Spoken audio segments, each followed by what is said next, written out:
Thinking globally, the importance of goals and objectives.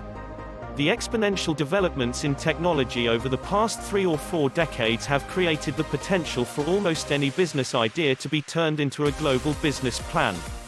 In the United States, we tend to think of Amazon as one of the most successful, digitally based, global businesses.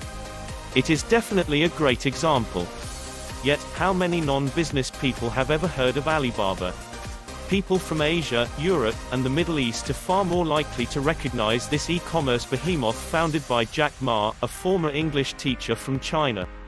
And, speaking of Chinese e-businesses and English teachers, VIP Kid, an online English teaching service for kids in China, employs thousands of native English speakers from Canada, the United States, and the United Kingdom. It is one of the most profitable new e-businesses to be founded in the last few years. Global goals and objectives. When starting a business today, the entire planet is the potential market if the entrepreneur fully understands the possibilities and the importance of goals and objectives. When thinking of marketing goals for global business, it is necessary to keep in mind that things in different parts of the world often function much differently than in the United States. This includes the Internet. In some countries, for example China, the Internet is heavily regulated by the government.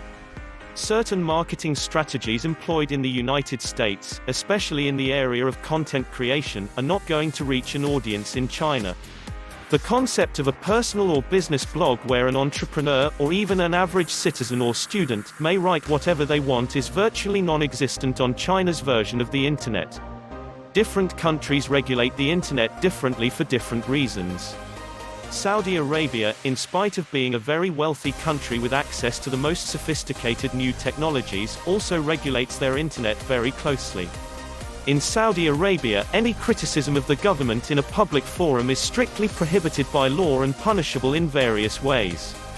Digital marketing of a global business plan requires intelligence and sensitivity with regard to cultural differences that translate into technological variations.